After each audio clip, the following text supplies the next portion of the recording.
into NASCAR Coast to Coast presented by FloRacing, right here from the Motor Racing Network. I'm Chris Wilner in Concord, North Carolina. Kyle Rickey, my cohort, is out there in the New England country. I think you're in Killingly today, right? You're back at I'm in home? Killingly today, yeah. That's right. It's always where in the world is Kyle Rickey. It's Bristol week for us here on the Motor Racing Network. We're going to be traveling down there actually today when the show airs on Thursday. We'll be down there covering the NASCAR Camping World Truck Series, the ARC Menard Series, which is like a 3-race into one thing. We'll get into that in a little bit. I'm back from my vacation, from my honeymoon, so I've got this crispy tan I'm going to try to keep for as long as possible. How are you doing? I'm well. We missed you last week. I missed everyone, yes. Why? You're on a cruise in the middle of the Atlantic. I feel like Why that's would something you you have miss to us? say. I mean, I definitely Well, missed you, Kyle, for sure. oh, no, I'm sure. But yeah, all is well up here. Big weekend at the Stafford Speedway last weekend. Went to the New London Waterford Speed Bowl, had our Wild Thing Karts Championship on Sunday. So a lot happened. It was 3 big days of motorsports for old Kyle up here. Yeah, sounds like you were busy. And of course, around the country, it's already championship time. Several Yeah. racetracks have already concluded their weekly championship series. It's kind of hard to believe. I know we talk about it, seems like every other week, but the fact that we're already in the mid-September range and we're talking about championships coming down to the wire, whether it's the national series like the Wheel and Modifieds or obviously track championships like Hickory coming up this weekend. It's going to be exciting to kind of talk about and talk about some of these champions that we're going to be crowning here in the next couple of weeks. But we're going to kick things off before we get to our special guest today, Kaden Honeycutt, who is an accomplished late model racer running the Cars Tour, grew up running Legends cars, and of course now has dabbled in the NASCAR Camping World Truck Series. He'll be tackling Bristol with the Truck Series coming up tonight on Thursday. We've got him on the line coming up in a little bit. But first, let's get to our Coast to Coast top 7 winners of the week. Kyle, I'll kick things off with the ARC Menard Series and the young man we've had on this show before, Corey Heim, picking up his second win of the year out at Kansas Motor Speedway. It was a postponed race from Saturday due to all that rain Mother Nature brought over to the Kansas City area. So they ran it on Sunday morning before the Cup race. And boy, he was dominant. A redemption win, he called it, after kind of getting crashed out by Drew Dollar there back in April, I believe it was, or May, and was able to pick up his second win. Really cool to see the progression of Corey Heim. I feel like anytime he's in a race car, whether it's the Camping World Truck Series with KBM or obviously the ARC Menard Series with Venturini, he has a shot to win. And, of course, he did it there again. So, pretty interesting race. Flat out, ARCA cars are on Kansas up by the wall. What'd you think?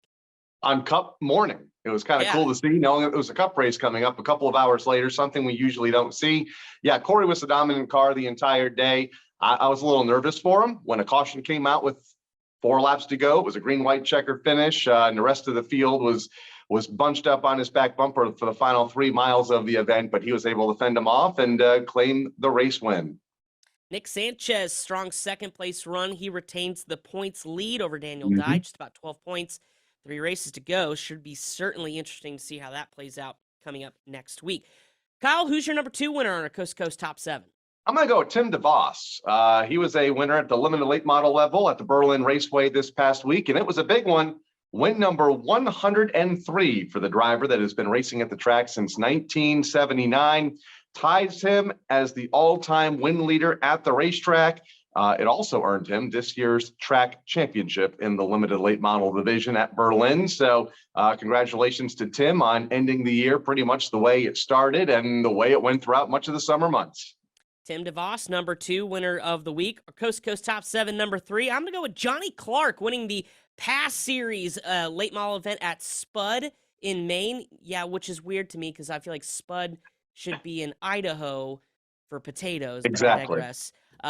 First time they've been there in 3 years, and Johnny Clark got a rebound win after that heartbreaking Oxford 250 loss a couple weeks ago. He said it bothered him all week long until finally getting the checkered flag back on Saturday. Tight points battle, though, in the Pass Series come down to the wire. Ryan Kuhn, 15-point lead coming into the weekend over Eddie McDonald. That's right around the same, maybe a little bit less. So it's going to be kind of nip and toe here as we get toward the end of the Pass Late Model Series season coming up here in a few weeks. But Johnny Clark is going to be my number 3 winner. All right, number 4, Kyle.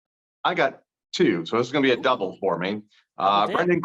Brendan Queen and Greg Edwards, they split the twin late model features at Langley Speedway this past Saturday night. Queen remains the championship point leader with 7 wins this season. They have 2 races to go at Langley. So another competitive season there. Great field of cars. I think there were over 20 that took the green flag, and 2 full-on races. Brendan Queen and Greg Edwards splitting those wins.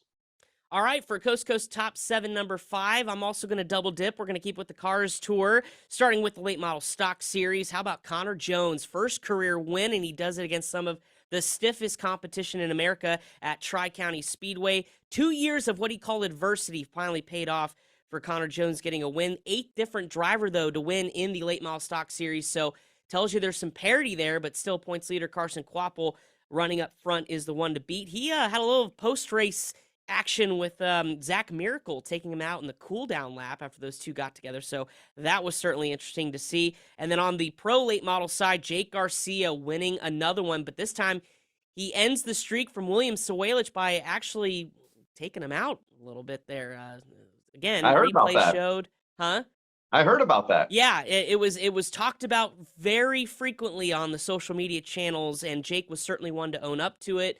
He'd said he felt sick in victory lane, but sometimes you got to do what you got to do to get a win. So Sawalich was a little bit not as nice post-race, saying he's going to remember that for next week when they go tackle another race. So we'll see what happens. So Connor Jones, Jake Garcia winning Cars Tour races this weekend. My number 5. All right, number 6 on our Coast to Coast Top 7. I have a couple to choose from. I'm going to throw you a curveball because I can, and you weren't here last week. Fair. Okay. Mother Nature. You actually Had a couple of rainouts. Yeah, but that's a bad thing. We don't want to celebrate Mother Nature. I'm not celebrating her. She was a winner, though, at several short tracks across the country, though, including the Clyde Hart Memorial Race at the New Smyrna Speedway. Also, Colorado National got rained out. They approached the end of their championship season. You mentioned the ARCA race getting moved from Saturday to Sunday, giving our MRN crew fits at the Kansas Speedway. So Mother Nature, unfortunately, her presence was shown throughout the country this weekend. And the Clyde Hart Memorial event will be made up at a upcoming time. The Speedway is trying to figure that out because down in there in Florida, they've had a lot of rainouts this year, as is custom every season down there at New Smyrna. I was about to say, so first here on Coast to Coast, Mother Nature getting a Coast to Coast Top 7 winner of the week.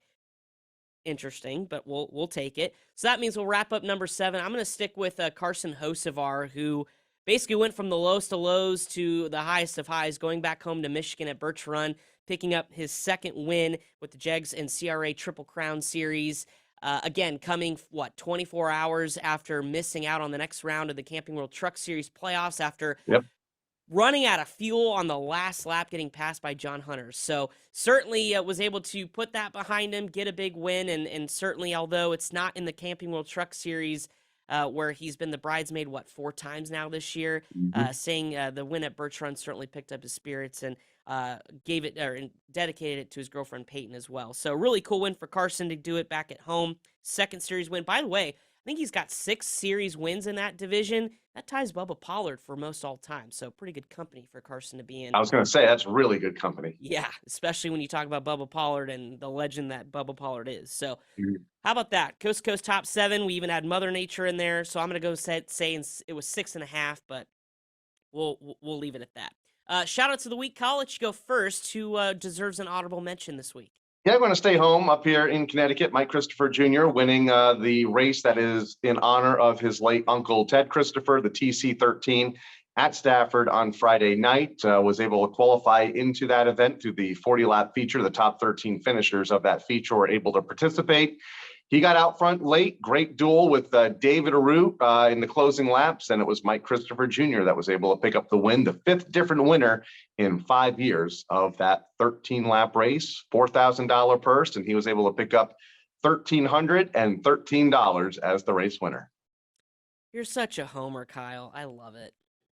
But that's Mike Christopher Jr. Congratulations to him. But it's just so funny. I almost literally put, is he going to say something about Stafford? There it is.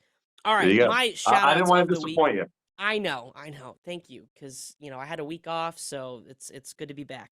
Evan Shotko is going to be my shout out of the week. Number one, winning at Berlin to capture the track championship, his 7th feature win of the year. Jeff Striegel's track of Motor Racing Network kind of had probably the biggest season of his career after winning the battle at Berlin back in August. So really cool for Evan, and joins his father as a track champion as well. And then Five Flag Speedway had their championship weekend. Want to congratulate Timothy Watson, Logan Boyette, Brandon Fowler, and Robert Loper, their track champions in their 4 divisions. So championships starting to get celebrated all across the country, Kyle. I'm just glad it didn't rain at Five Flags. I feel like Yeah. every other track in Florida rained out. But yeah, it's hard to believe. I feel like we were just talking about tracks opening up and getting going, getting into the summer grind. And now suddenly, Labor Day is come and gone, and we're already starting to look at crowning champions at tracks across the country. And a lot of, like you mentioned earlier, a lot of the regional series, ARCA East will be determined this Thursday night at Bristol. So starting to wind down in a hurry. And already plans for 2023 I've already been hearing, so it's can't believe we've already talked about that. But let's keep it in the present. Go or no go segment before we get Kaden Honeycutt on the line. Our debate topics of the week. I picked 2 because both of these stood out pretty and are pretty relevant right now, especially this first one, Kyle. Be interested to see what you have to say about it. Hoosier Tire recently, during the World 100 week out at Eldora, announced for next year a universal dirt late model series tire. One tire. That's it. That's all you can run throughout the country. And they're trying to say that it's not only going to cut back on costs, but also with the tire shortage, it's going to be easier because now you're not going to have 15 different compounds to choose from to run a dirt late model. You're going to have one. So should we expand this to the pavement side? Go or no go? I don't know. I'd have to do more research on this. I heard about it for the first time late last week. I mean, there's just so many different types of race cars on pavement. I guess dirt too. But just when you look at pavement, you got the late models, the super late models, the street stocks and modifieds. I mean, there are so many different tire options, and that would be tough. I think it could be done, but I think it's going to be a little ways down the road.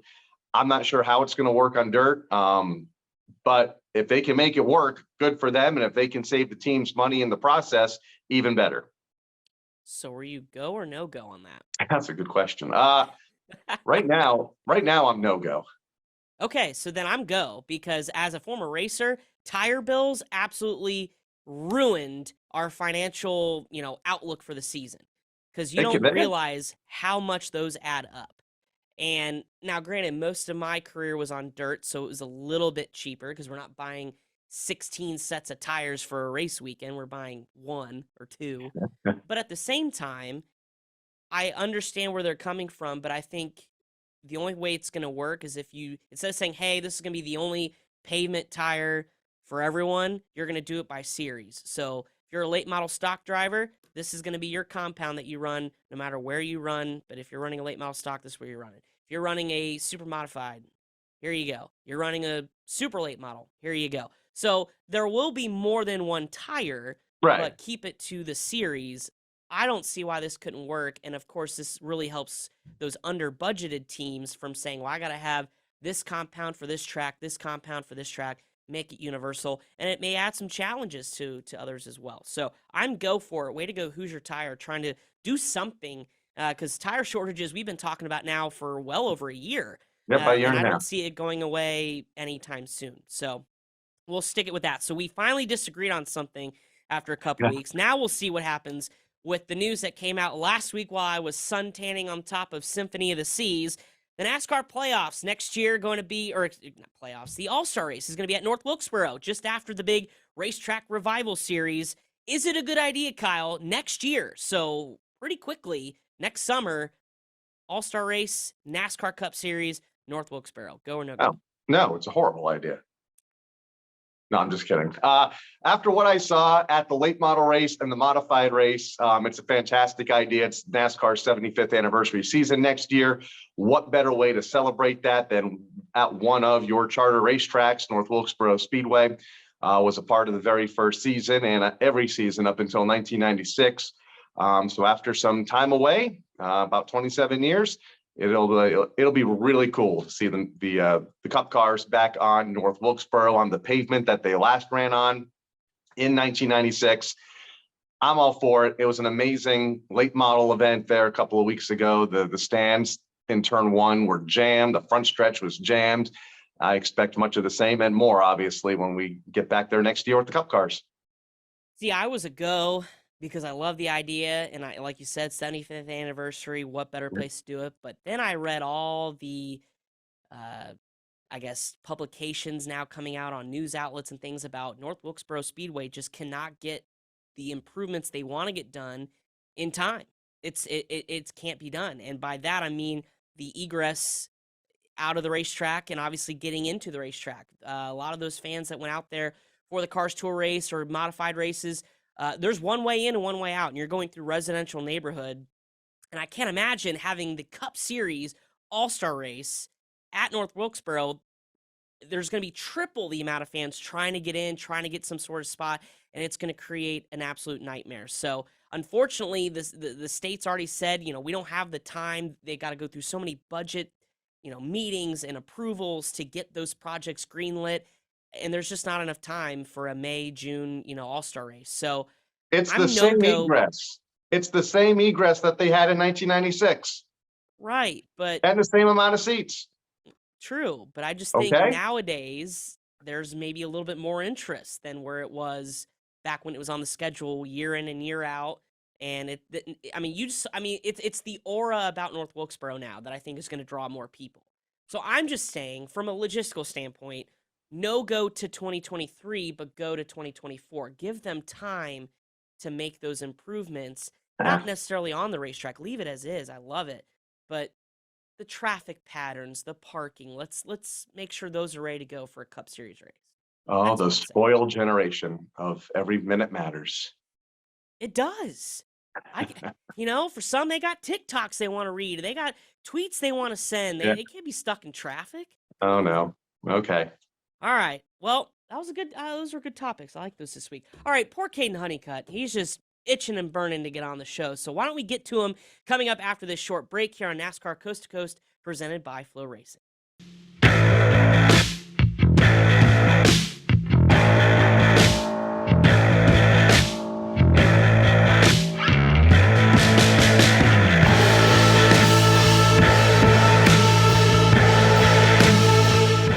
Welcome back to NASCAR Coast to Coast, presented by FloRacing here on the Motor Racing Network. Joining us now via Zoom from the Sim Rig, which he's already told us he's put a lot of laps already ahead of Bristol. It is Kaden Honeycutt, getting ready to tackle another Truck Series event for On Point Motorsports. Of course, he's also a late model series driver for Nelson Motorsports. Kaden, how you doing? And it's Bristol week. You getting excited? Oh, absolutely. I'm doing great. Like I told you before we started, I've done about 4,000 laps total just around Bristol. Preparing for Coke tonight in the NASCAR Coca-Cola iRacing Series, and also for the truck. So I've done quite a bit. If I don't show up and be on par, I'm going to be a little disappointed in myself. But I'm looking forward to it very much. From your past experiences with running sim before an event, how close is it? I from doing Kansas, doing Pocono, and doing Richmond as well, it's relatively.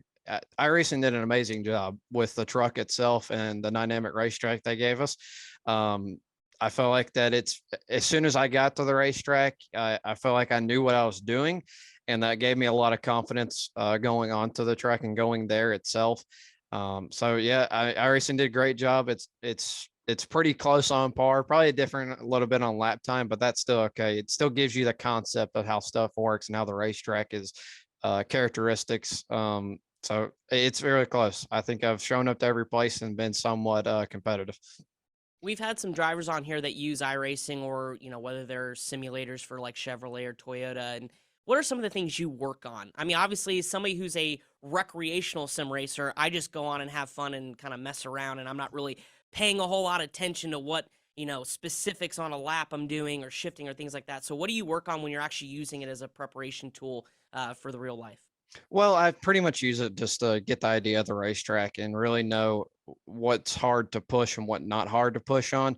What line's probably going to be the preference to be. Obviously, when you show up, it could be a totally different line. But if you practice that line beforehand, you should understand how it works. So that's what I really use it for, is for track time and to understand what the truck needs and possibly what it can be better at.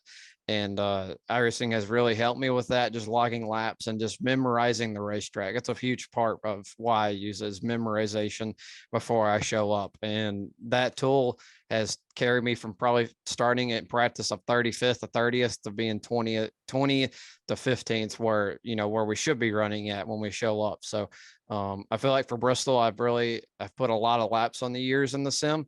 So I think I'll have a good idea whenever we show up, and I think it will be just fine. And this is in preparation of this Thursday night's NASCAR Camping World Truck Series at the track, which can be heard here on the Motor Racing Network. You're currently 19 years old. I want to go back a few years to when I first heard your name at the Summer Shootout Series, Charlotte Motor Speedway, the Tuesday night program that runs at Charlotte on the mini oval during the Tuesday nights throughout the summer months. They say if you can find success in a legend car growing up, I've heard this up here in the Northeast, if you can find success in a legend car, you can do just about anything in any other type of vehicle. Do you find that to be the case now, a couple of years removed from Legends racing? I think so.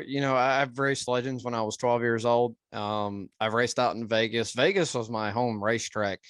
It sounds weird living in Texas at the time, but I learned all my racecraft running at the Las Vegas Bull Ring growing up. And then I moved to Charlotte and raced for Mr. Lambert, Dennis Lambert. I'm sure many people know his name from the Legends Car Series. We should have had 2 wins. One got taken away from us, and the other we got moved right at the last lap. But my point to that is, like, what you're saying is true. Legends car racing really provides the great racing and great and the racecraft to move on to the next level. So I feel like I learned a lot in the Legends, and I definitely wouldn't be where I'm at today without that series. So and also when I raced with Jordan Black and those type of people, that's definitely a booster in my confidence and racecraft to be able to move on to the next level, knowing that I can do it. Well, you just talked about a little bit going from Texas to Charlotte. I mean, how the heck did you even get involved in racing to begin with? Because it feels like in such a short amount of time, you've kind of gone from point A to point B pretty quickly. So kind of walk us through how the heck you got involved in this thing. Well, my dad did race. Of course, he raced when I was 5 years old. He did the same thing when I was 16. He raced Allison Legacy cars and things like that. And I actually grew up around the Five Flags Speedway at Pensacola, Florida. And that's where he raced all the pro late model races he ran. And then when I was old enough to get in a race car in a Bandolero, I raced at Houston Motorsports Park in Texas. And I stayed all in the Texas region when I did Bandoleros. And then when I moved on with my Legends car team I was with when I was with Chris Buescher at the time, he decided that we needed to go and travel to these races just like he did when he was younger. Go all the way to Las Vegas, come back to North Carolina, go race Anderson, South Carolina, other racetracks that are on the West and East Coast that have like unbelievable competition. And you only get better if you race good competition. So I couldn't have raced in Texas and been built the way I was now, racing where I was at. So that's where I grew up at. It was Texas. I stayed there for a long time. I just now moved to North Carolina 2 months ago, if that tells a lot. So yeah, I just grew up racing around all the way around the world because I felt like that was the right thing to do and perform where I'm at today. So what's that transition like from the legend car to a full-size, full-body stock car? It was definitely different, feeling definitely the weight transfer and how much the car weighs and the horsepower that it has. Going into what I did was a pro late model. I went from a legend to pro car for a couple of races, and then I actually raced an ARCA car right after that. So that was definitely different. I felt like I kind of understood the ARCA car better if I raced a late model stock before that, like I have now. But yeah, the ARCA car was definitely something I probably won't ever probably feel again. And it's just like the truck, if not a little bit harder than the truck. So Yeah, just like I said, stuff's different, and I think I've learned a lot over the past couple of years. So without the late model stock series, to be honest, I probably wouldn't even be in the truck series. Yeah, so walk us through how that all developed because it seems like, anytime I look on your social media, you're racing some sort of late model somewhere, and all of a sudden, out of nowhere, this On Point Motorsports deal comes together. You're running a couple truck races this year. How did that all transpire in such a quick amount of time? So it was actually my connections with Marcus Richmond that really have made this possible for me. Without that man, I probably wouldn't have had the chances and opportunities I've had over the past couple months, racing out of his stable last year and also this year and the Cars Tour. I've made so many relationships and connections to be able to make this happen. And it was thanks to him for being able to do that. For what we did at Nashville with G2G, finishing almost in the top 20, finishing 21st. I got literally a text the next week and say, "Do you want to run the number 30 truck for On Point Motorsports?" And I'm like, "Heck yeah!" Well, what other races can we do? So that's how that came about. And this sport is all about who you meet and who you talk to, and how the relationship grows just from that 1 day period. And that's why I have this opportunity now. It's because of that. You mentioned the Cars Tour Series. You got to run North Wilkesboro Speedway just a couple of weeks ago, finished in the 6th spot. What was that experience like?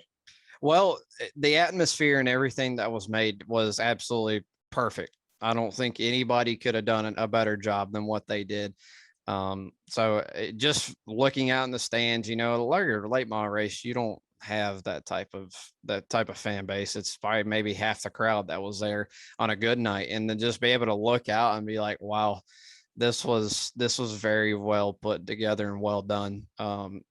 So yeah, hopefully they be able to do that stuff again, like obviously going the All-Star race next year. So for late models itself, they need to keep racing there and keep that place alive. They did a fantastic job. And I'm glad Yeah, they listened to us about not repaving it. I think a lot of people agree with you as well. And I think, you echo the sentiments of so many race fans about being like, okay, now that we've seen it and we've got our appetites full of late models back at North Wilkesboro, we need to keep it permanently on the schedule. And I think that'll be the case, but certainly we will see. You mentioned the Cars Tour as well running this year. This year, I don't know, for some reason, seems it's been the competition level's just been tenfold, just increased so much. What have you learned this year in the Cars Tour running against the likes of, the Quapples and McCumbies and some of the top talents of the sport? Yeah, it's definitely it's made it a little bit harder this year. Mostly we just haven't been, on par the entire year. We've just been so consistent to be able to be second in points at this moment. Um, yeah, we always find a way to be able to race for the win, but we're never the ones. We haven't been the one this year, been like out front, being in the catbird seat. Um, but I will say racing against Quapple, McCumbee, and Connor Hall this year have definitely made that 10 times harder. And it's not that you can't beat them, it's how you're able to perform on that weekend to beat them. So they've made it a lot more difficult. Things have been a little bit tough for us at Nelson, even for my teammate Bobby. He's had a rough year. So it's just been a little bit more difficult, but at the same time, I think I've learned a lot more than what I did last year. And I think that I can probably never not know what to do in those moments now, what we've gone through at this year and our races I've played out. And, like I said, late model stock racing has changed my mind that it is possibly the best race car to step into before moving on into the ARCA and truck series. Just mostly the characteristics and the racing that you're going to have to deal with moving on to that point. So, yeah, it's been a tough road this year, but at the same time, my goal hasn't changed for the last 3 races we got. So hopefully we can, make that happen. And my final question for you revolves around Thursday night's truck race, your 6th truck series event of the season. You've had a mixture of short tracks and speedways this season. What have you learned about the truck? And do you have a preference right now, still young in your career? Do you like the high speeds, or do you like, what you're used to of being on the short tracks? Well, I think, I think the high speed stuff is definitely different for me because I never felt that type of grip level. And what it can actually handle. I haven't been able to feel the truck being, when I went full throttle at Kansas, I was like, holy crap, I don't even know if it's going to take it. And everybody else is just holding it full throttle because they've felt it and experienced it and know what the limits are. So that was a little bit tough road for me to get through, but I feel like Kansas, I was able to adapt to it rather quickly, which was what I really have to do now. And, for Bristol standpoint, I think we'll be just fine. For me going to the short track, it's not really a short track. You're going 140 miles an hour at the max, and then the minimal you're going about 100. So I mean, you're still going quick. So we'll see. I think we'll be just fine. Like I said, I'm just trying to learn what the truck can handle, what the tire can handle, and what the feel that I'm looking for. And I think if all that comes together, we should have some really solid finishes to finish out the season. Kaden, you're one of a handful from the late model ranks that's been given opportunities now as this next generation kind of comes up in the NASCAR National Series. I can think of like Lane Riggs is making opportunities. Jake Garcia is going to be in the truck race this weekend at Bristol. How cool is it to kind of be a part of that next class that's starting to get those opportunities and making the most of them? It seems like every time we get a new press release, it's somebody else is getting a shot, in a truck or in an ARCA car. So how cool has that been? Well, it honestly makes it a lot more fun, racing the same people as you move up. You know how they race, how we race together. So I've made connections with like Lane. I've been friends with Lane for 2 years now. Seeing him run well was pretty cool. Jake, I've raced with Jake multiple times, and he's moving up as well. I think we've raced door to door at Richmond for probably about 70 laps or something like that. So yeah, just like I said, I think, the next generation is coming up, and it's time to step, other older people are starting to retire, and, this next bunch that's coming in is just going to change the face of NASCAR. And I want to be a part of that. So whether that's truck, Xfinity, or cup racing. So, like I said, it is cool, and I enjoy it every minute of it. And hopefully I'm able to do it for a long time. Well, you're off to a good start. Best of luck this weekend in Bristol. When we're finished with Bristol, what does the rest of 2022 look like for you? Any more truck races? Or are we, focusing on the Cars Tour? What else you got going on? So I got the rest of the Cars Tour. We got 3 races left: Ace, South Boston, and Caraway. And I will try to have the opportunity to race the last race at Phoenix for the Truck Series, and possibly Talladega. So I did ask Brett if I'm approved for Talladega, because that's what is on next for me. That would be the next one. So we'll see. We got possibly 2 more, but probably most likely 1 more. But we'll see if we can make it happen. But for me, the focus is trying to maximize this Bristol race, and then try to win last couple races farewell off on the Cars Tour. Busy, busy, busy as we wrap up 2022, Kaden. Thank you so much for your time. Best of luck. We'll see you down there in Bristol, and maybe hopefully catch up with you at some point down there on pit road. Absolutely. Hopefully it's a good thing. Kaden Honeycutt joining us here on NASCAR Coast to Coast, presented by FloRacing, getting ready to tackle the NASCAR Camping World Truck Series here on Thursday night on the Motor Racing Network. We're back after this with our calendar as we take a look at the races coming up this weekend, coming up next after the break.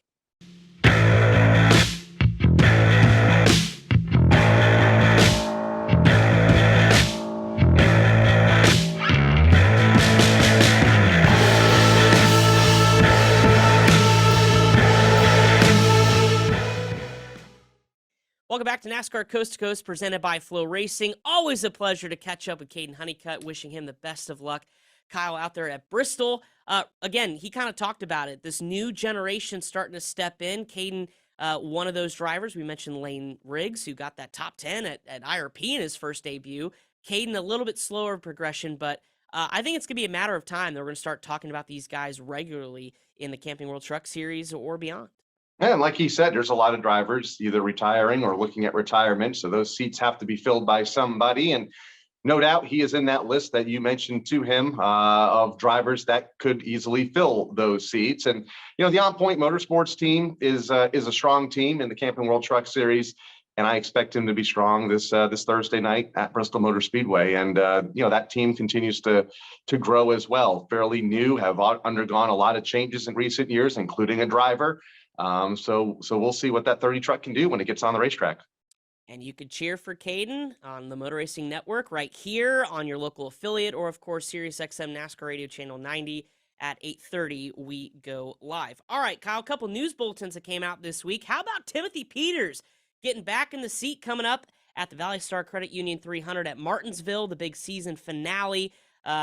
Big race that you're going to also hear right here on the Motor Racing Network. Teaming up with R&S Race Cars, the 11-time Camping World Truck Series winner. This could be his last race, he said.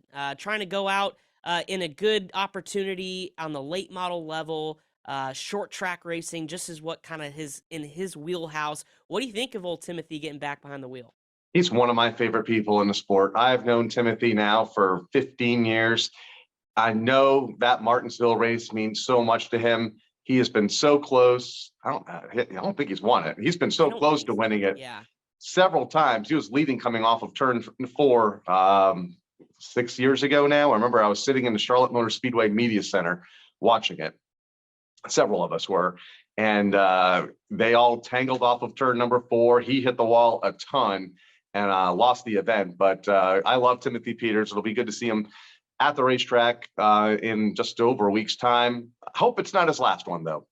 Yeah, I hope so too. We'll see. I feel like as a race car driver, never say never, right? You may say it right now, but I don't think it'll happen. The other thing that came out, exactly, perfect example. And then the other thing that came out this week too, pretty cool. The All-Star Showdown at Irwindale is coming back again in January of next year. All 4 of SRL's 4 divisions: the Spear Southwest Tour, Spear Modified, Pro Late Models, and then the inaugural. We talked about this, the National Series.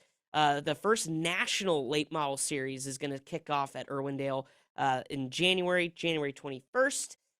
Pretty cool that event's going to come back again. Kind of cool that we're bumping up some national events on the late model side, especially that early on in the year. All right, go with the flow. Our big calendar for the week as we start to wind down the 2022 season. Finally, the Modified's back in action. The Eddie Partridge 250 at Riverhead. The third time, Kyle, we're going to Riverhead. What do you think? Saturday, 8 o'clock on Flow.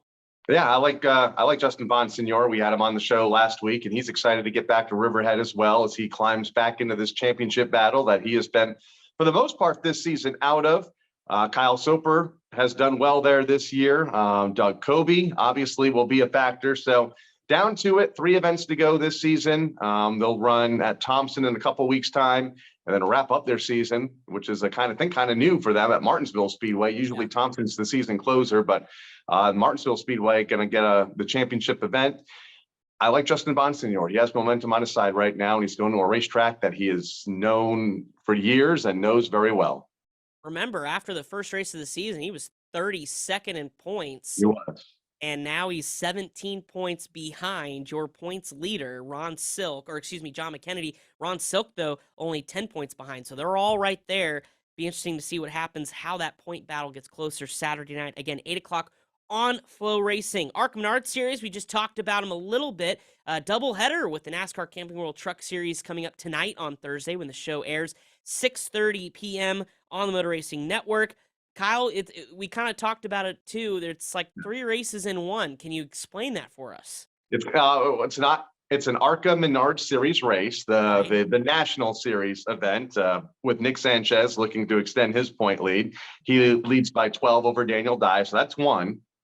The second thing we'll be watching is that it's the East Championship race, and Sammy Smith looking to button up his second consecutive East title. He has a 33-point lead, and I think he is in good position to do it. So we'll be watching Sammy on this evening. And then you have the 10th and final event of the Sioux Chief Showdown.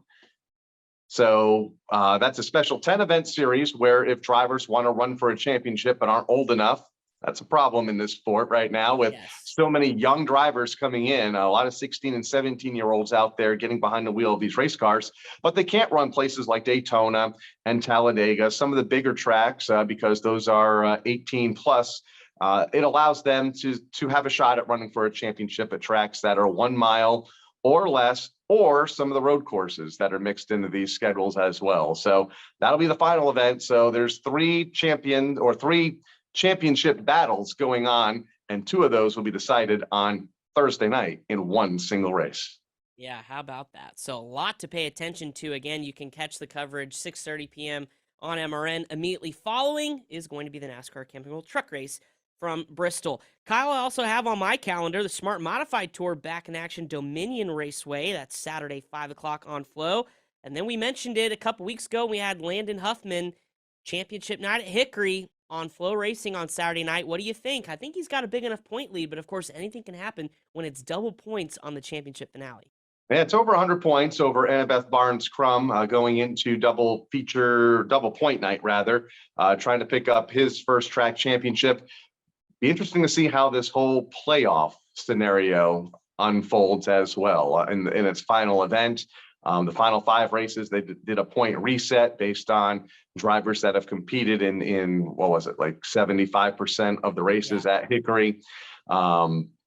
And then obviously the points that they earned during the course of the year in bonus points. So we'll see. But Landon Huffman, we had him on the show a couple of weeks ago. He's optimistic. One of the best drivers / promoters that we have had on the show. He's not a promoter yet, but I think he's going down that path when the driving career is over. And hopefully for him, that's many years down the road.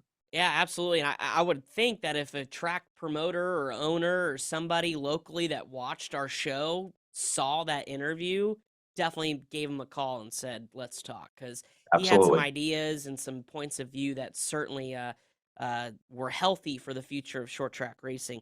The only other thing, Kyle, besides weekly racing I have is the American Canadian Tour Late Model Series is back at the Fall Foliage 200 White Mountain. That's on Sunday, a matinee performance at 1 p.m. You could check that out. And then we've got tons more on Flow. A matinee performance. You like that? I do. Thank you. I like that. Yeah, a lot going on this weekend. Late model nationals at Knoxville. Saturday, we have Langley, Meridian, Evergreen. USAC has a bunch of events this weekend, the All-Star Sprint. So there's a lot happening. As usual on FloRacing, I feel like the lineup and the amount of events that one can watch on a Friday, Saturday, or Sunday, and even Thursday with Thunder Road continues to grow week in and week out. Why do you need cable anymore? You know, a lot of people aren't going to cable anymore, and I'm certainly one of them. So, and I definitely don't miss it. So it's great. FloRacing is the place to be. I have it literally start on my Apple TV to where I log in and it pops up and I can see what's going on. And typically I get nothing done at the house because something's always on and I just start watching and I go down the rabbit hole. And a couple hours later, Maggie yells at me. So that's pretty much what happens when I watch Flow, but it's a good thing. So, the 3 of us, our producer Alexa, yourself, Kyle, and myself, we will all be headed to Bristol tonight. So be sure to tune in to the doubleheader coming up first at 6:30 with the ARCA Menard Series Busch Beans 200, and then the Camping World Truck Series playoff opener for the round of 8. Kyle, do you have any early predictions while we're here? What do you think is going to happen for the trucks? I have no idea. I think it's wide open. Obviously, I think John Hunter Nemechek is the early favorite. He's been through this process before several times at different levels. So I guess he'd be my early prediction. KBM always runs well at the Bristol Motor Speedway. He is in a KBM truck, Chandler Smith being the other, last year's race winner there. So those two kind of stand out right now. But, you know, when you look at who the 4 will be to compete for the championship in just over a month's time, I have no idea. I think that goes across pretty much all 3 of NASCAR's national series. I have no idea. So stay tuned and pay attention. Motor Racing Network, again, 6:30 p.m. Eastern time for the ARCA Menard Series, 8:30 for the NASCAR Camping World Truck Series. All right, Kyle, safe travels as we record this and looking forward to sharing the airwaves with you. And, of course, we will recap all the action. Hopefully there may be some fireworks, too, out at Bristol Thursday night that we'll have to talk about next week. Little Thursday Night Thunder on the Motor Racing Network. Going to be fun. Can't wait. All right, for Kyle, Rickey, our producer, Alexa, I am Chris Wilner.